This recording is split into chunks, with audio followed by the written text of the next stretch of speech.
大家好，我是命运轮盘。昨天台湾的那个大罢免投票结果出来了，那国民党啊，就是还有那个国民党立委，基本上是守住了全部那个席次，没有一个人被罢免掉。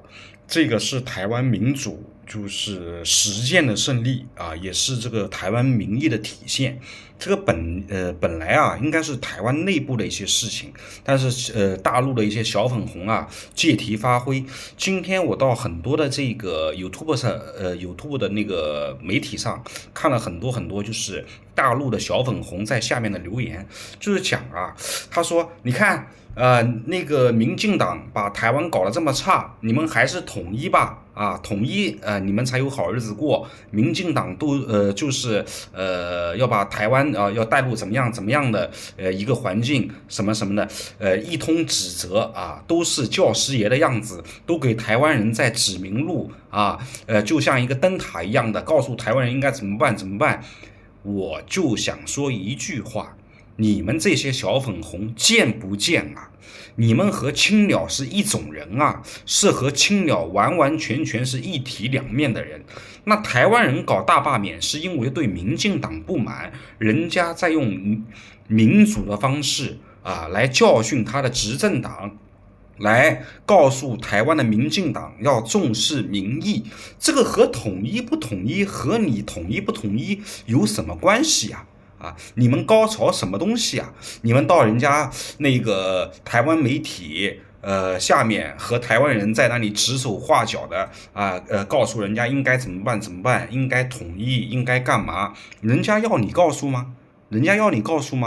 人家是看得非常清楚啊，就是人家这次不喜欢民进党，不代表他喜欢共产党；不喜欢民进党，不代表他要跟你统一。不喜欢民进党不代表他要一国两制，这个你们不明白吗？你们是吃屎长大的吗？你们是吃翔长大的吗？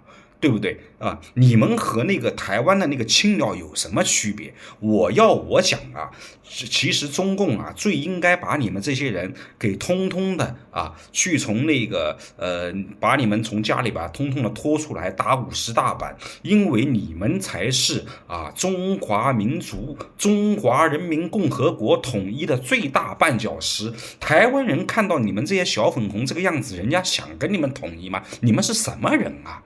你们在国外这个小粉红在国外到处当战狼，在泰国我看到太多了。哎呀，泰国这么穷，我们中国这么好，你来泰国干嘛？你给我死远一点，你不要来泰国，真的，你千万不要到国外去，你丢人，知道吧？你造成我们很多海外的华人看到你们这些小粉红都可怕，都觉得可怕，你们趁早给死远一点，你明白吧？你上不能报效国家，下不能孝顺父母，你只能躲在那个阴沟角落里面来敲着键盘，吃着泡面，讲一些不知所云的话，是不是这样子啊？你们还不如台湾青鸟呢，人家台湾的青鸟在这个台湾至少人家为这个民进党奔走呼号，他还有一点钱拿。你们是吃着地沟油的命吃着这个铅中毒的命，操着这个中南海的心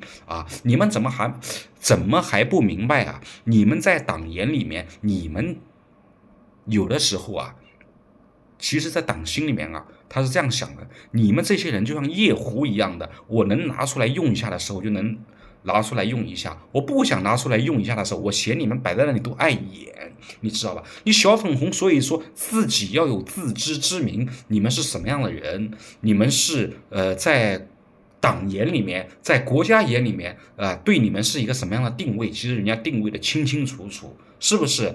那观众朋友如果有什么想要评论的，可以在我评论区里面评论我就是会及时回复的。如果有喜欢的话，也可以点订阅，谢谢大家，谢谢。